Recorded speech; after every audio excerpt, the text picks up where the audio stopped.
నమస్కారం గురువుగారు. ఆశీర్వచనం తల్లి. గురువుగారు, శుభకార్యాలకు కానీ అశుభ కార్యాలకు కానీ ఇంట్లో ఏ చిన్న ఇబ్బంది జరిగినా గోపంచకం చల్లితే అన్నిటి నుంచి మనకు ఆ ఇబ్బందులన్నీ తొలగిపోతాయి, అరిష్టాలన్నీ తొలగిపోతాయి అంటుంటారు. నిజంగా అంత మహత్యం ఉందా గురువుగారు? అన్నిటికీ మనం గోపంచకం యూజ్ చేయొచ్చా? శ్రీ మహాగణాధిపతయే నమః. ఐం మహాసరస్వత్యే నమః. శ్రీ లలితాంబికాదేవియే నమః. గోపంచకము ఇంట్లో చల్లితే నిజంగా అంత మహత్యము ఉంటుందా అనేటువంటిదేనా ప్రశ్న. మామూలుగా నిరంతరము పవిత్రతగా ఉండేటువంటివి, అపవిత్రము అంటే ఏమిటో తెలియనివి కొన్ని ఉన్నాయి. ఏమిటి? మిగతాటివన్నీ అపవిత్రమవుతుంటాయి.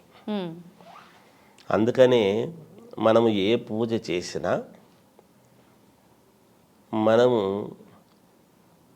మొట్టమొదట మనం చెప్పుకునేటువంటిది ఏమిటి అంటే కలశ పూజ అని చేస్తారు. అవును. గంగే చ యమునే చైవ గోదావరి నర్మదా సింధు కావేరి జలేస్మిన్ సన్నిధిం కురు అని చెప్తుంటారు. అంటే అన్ని నదుల పేర్లు చెప్పి ఆ నదుల యొక్క నీళ్ళన్నీ ఈ కలశంలో ఉన్నాయి గాక అని ఆవాహన చేయటం అనేటువంటిది జరుగుతుంది.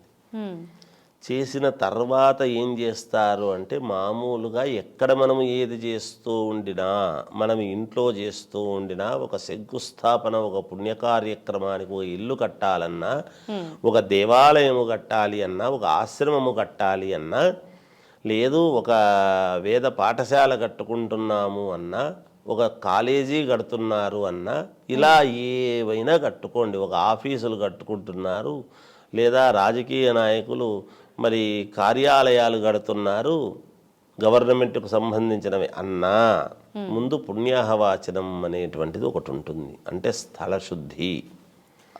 ఆ స్థలములో ఎవరెవరో పిల్లలు వాళ్ళు వీళ్ళు వచ్చి ఏదేదో చేసుంటారు కాబట్టి ఆ స్థలాన్నంతా ఏం చేస్తారు అంటే మామూలుగా ఒక జేసీబీతోనో దేంతో అన్నా కొంచెం అట్లా శుభ్రం చేస్తారు. శుభ్రం చేసినంత మాత్రాన మనకు అది పవిత్రత అవుతుందా? మనం ఇంటిని కసువు ఊడ్చుకున్నంత మాత్రాన పవిత్రత అవుతుందా? మరి ఇంట్లో అంతా కూడా నీళ్ళు వేసి శుభ్రం చేసి తుడుచుకుంటున్నాము కదా, అంటే సాఫ్ చేయడం అని ఏదో అంటారు. అలా కొన్ని చోట్ల ఏదో ఒక బట్ట తీసుకొని బట్టతో తుడుచుకోవటం అనేటువంటిది, అలా ఏవో కొన్ని పదాలు ఉన్నాయి. పదాలు తేడా ఉండొచ్చేమో కానీ అక్కడ చేసే పని ఒకటే. ఇల్లంతా కూడా మరి బట్టతో కానీ లేదా ఇలా కర్రలతో నిలబడే వంగి తుడిచి కూర్చొని తుడిచేటువంటి సాంప్రదాయము పూర్వం ఉన్నింది. ఇప్పుడు కర్రకి ఏదో కాస్త తెల్లవేవో వస్తాయి, అవి అలా పెట్టి దాంట్లో అద్ది అలా పిండేసి మొత్తం ఇల్లంతా కూడా శుభ్రం చేసుకుంటూ ఉంటారు. అసలు కాలం మారింది కాబట్టి సౌకర్యాల కొద్దీ చేసుకుంటారు, తప్పు కాదు. ముందు ఇల్లు శుద్ధి చేయడం అనేది ఏదో రకంగా అలా శుద్ధి చేసినప్పుడు ఇలా చేసుకుంటూ ఉన్నప్పుడు తర్వాత ఏమిటి అంటే సర్వ ప్రపంచానికి ఆధారభూతమైనటువంటిది గోవు. నేను చెప్పాను ఇందాక ఏమిటి, కొన్ని జీవితంలో అపవిత్రము అనేటువంటివి తెలియకుండా నిరంతరము పవిత్రముగా ఉండేటువంటివి ఏమిటి అంటే ఇప్పుడు ఈ గంగా జలాలు, నదులు, వాటికి అపవిత్రత అనేది లేదు. అందుకే ఆ నదులలో స్నానం చేసి రాపు అంటే మనము పవిత్రమవుతున్నాము తప్ప అపవిత్రమైన వాళ్ళము పోయి నదిని అపవిత్రం మనం చేసే ఇది లేదు. అది మనల్ని పవిత్రత చేస్తుంది. మొట్టమొదట ఏమిటి అంటే గోవు, ఆవు పాలు, ఆవు పేడ, ఇవి గోపంచకం అని ఉన్నాయి. పంచగవ్యం అంటారు దాన్ని. అందువలన ఆవు చాలా పవిత్రత. ఎటువంటి వాడైనా పోయి ఆవును తాకవచ్చును. వీరికి ఉండేటువంటి దోషాలన్నీ కూడా పోతాయి. ఎందుకు? గోవులో సకల దేవతలు ఉన్నారు అనేటువంటిది మనకు ప్రామాణికం కదా. ఆవు పాలు అనేటువంటివి చాలా శ్రేష్టమైనటువంటివి, అది అందరికీ తెలిసిందే. అటువంటి గోమాత యొక్క గోపంచకము తీసుకొని మనము ఇంట్లో శుద్ధి చేసుకుంటే ఇంట్లో ఉండేటువంటి నెగటివిటీ అంతా పోతుంది. పూర్వము అందరూ కూడా ఎందుకు అంత ఆరోగ్యదాయకముగా ఉన్నిన్నారు అంటే అప్పుడు ఎవరు ఇటువంటి ఇప్పుడు అదేదో వెట్రిఫైడ్ టైల్స్ అని పాలిష్ బండలని గ్రానైట్ అని ఏవేవో వేసుకుంటున్నారు. పూర్వమంతా కూడా ఆవు పేడతోనే ఇల్లంతా కూడా అలుక్కుని శుభ్రముగా నిరంతరము పరమ పవిత్రంగా ఉండేటువంటి వాళ్ళు. అటువంటి ఆవును గృహప్రవేశ సమయంలో అందుకే లోపలికి తీసుకొచ్చి ఇల్లంతా కూడా తిప్పి సకల దేవతలు ఉంటారు గోవులో అనేటువంటి ఇది ఉంది కాబట్టి దేవతలు అందరూ మన ఇంటికి వచ్చి వెళ్ళారు అనేటువంటి భావనతో చేసుకుంటూ ఉన్నిన్నారు. అంటే ఈ పూజలు గృహప్రవేశాలు ఈ హోమాలు కార్యక్రమాలు ఇవన్నీ తర్వాత వచ్చినాయి. ముందు గోవును మాత్రమే తిప్పుకొని చేసుకొని ఆ ఇళ్ళల్లో చేరేటువంటి వాళ్ళు అప్పుడు మహనీయులు. గోవు తిరిగితే ఇంకంతకంటే పవిత్రత ఏముంటుంది నిజానికి.